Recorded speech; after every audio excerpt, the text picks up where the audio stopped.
all the way down. Deeper. Hold it out in front of you. And I want you to make a fist with that hand, make a fist, make that arm stiff and rigid. That's right. As I count from 1 to 3, feel that arm getting stiff and rigid. 1, joint locking at the shoulder. Your arm is stiff and rigid as a steel bar. 2, feel that joint locking at the elbow. That's right, your arm is stiff and rigid. 3, feel that joint locking at the wrist. Your arm is stiff and rigid. So stiff it will not bend. So stiff it will not bend. You try to bend it, it gets stiffer. You try harder. The harder you try to bend it, the more stiff and rigid it becomes. In a moment, I'll snap my fingers. When I do, your arm goes loose and limp. You go much deeper. Go much deeper. Good. And the deeper you go, the better you feel. That's right. And the better you feel, the deeper you go. Good. You're doing great. And earlier on, you said that you were much deeper. Remember what that felt like. Go. That's right. All the way down. That's right. You're doing great. Deeper, deeper, deeper. Today, I want to discuss the video. And the video showed me working with a couple of different subjects. And when they went into trance, instead of their head going forward and slumping down, the head went back. And I see this not infrequently. This is something that I always like to see because to me it tells me a little bit about what sort of a subject that I'm working with. Now, years ago, I guess it was back in 2005, I was taking a class with Jerry Kine in DeLand, Florida, and he said something that stuck with me. And he was talking about the physical reactions that people have when they go into hypnosis. And what he said was that the muscles in the neck, particularly the back of the neck, are the last ones to relax when someone goes into trance, and the first muscles to tense up when they're coming out of trance. So that stuck with me. Now, I'm not sure that I absolutely believe that, but I think that it's a good rule of thumb. The neck muscles usually take a little while because if you watch somebody as they're going into trance and you're doing your induction and you do the deepeners and you see the head go down, down, down, down, down, and then sometimes it just will hang. Okay.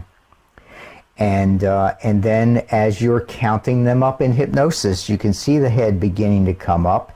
It's coming up because the muscles in the back of the neck are tensing and they're coming out of trance. So it's a good rule of thumb.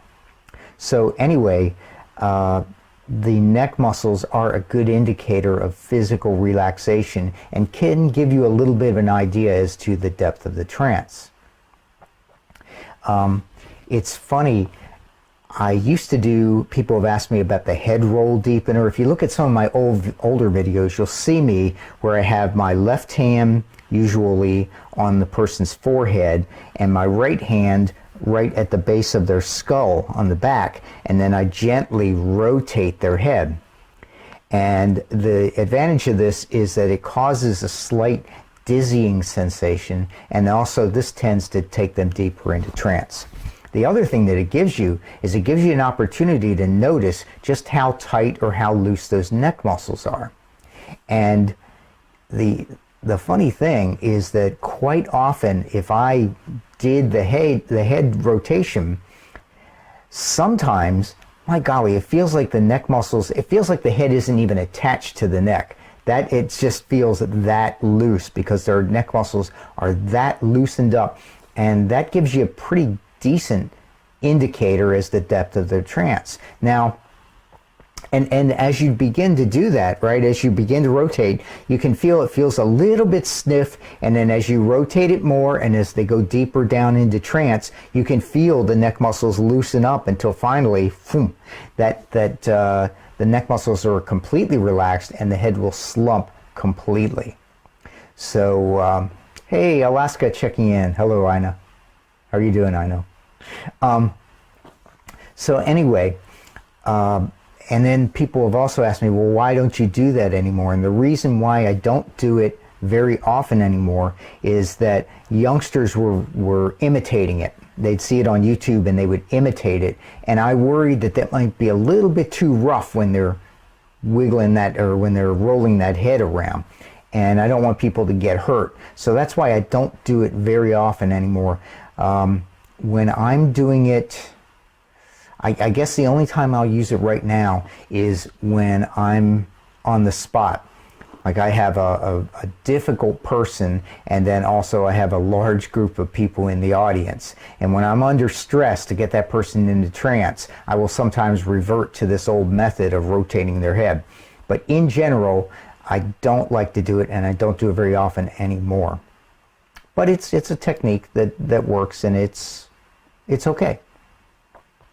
Now, the thing I wanted to talk to you today about is when the head goes back, because instead of slumping forward, some people, you can sort of see them, they sit there and their head will start just moving side to side, just a bit like they're nodding off when someone's nodding off to go to sleep.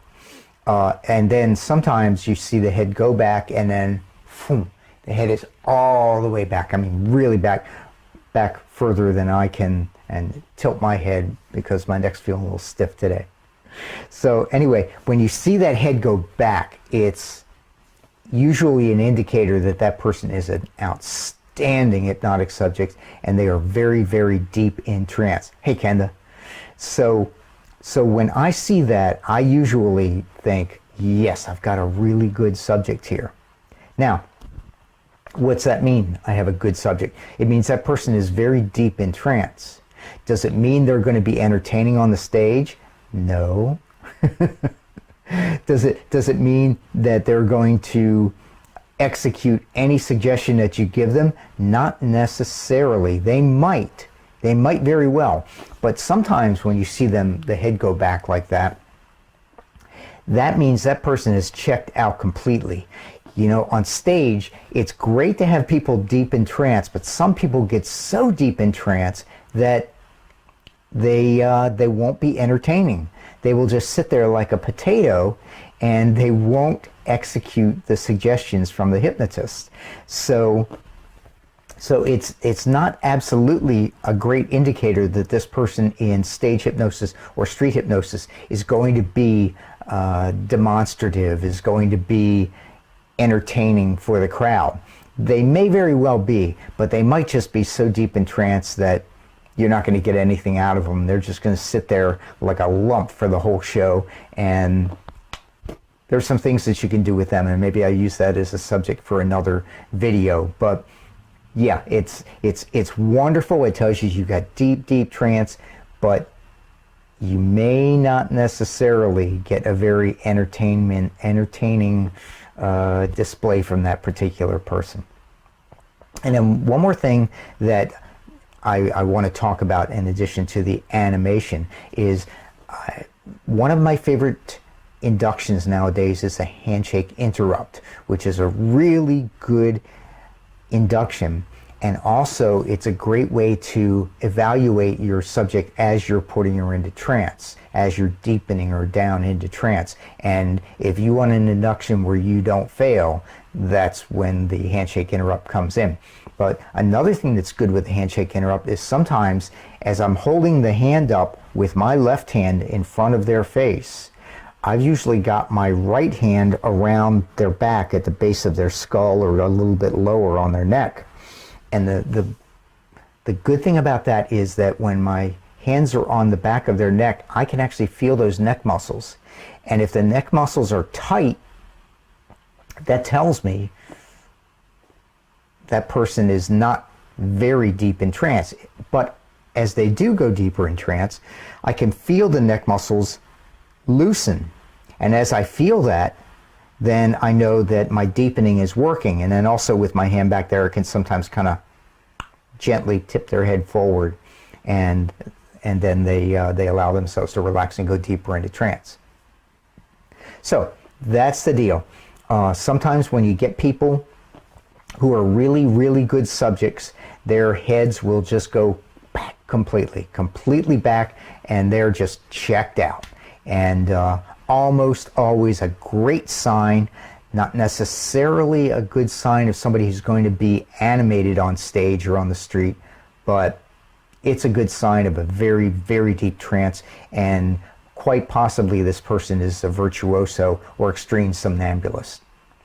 So anyway, so that's your 10-minute discussion, lesson, whatever for the day. I want to thank you for tuning in, and I'll be back later on in the week, probably Thursday or Friday, and maybe discuss another video. So if there's something else you'd like to see, please leave me a note. Let me know how your quarantine or lockdown or whatever you want to call it is going.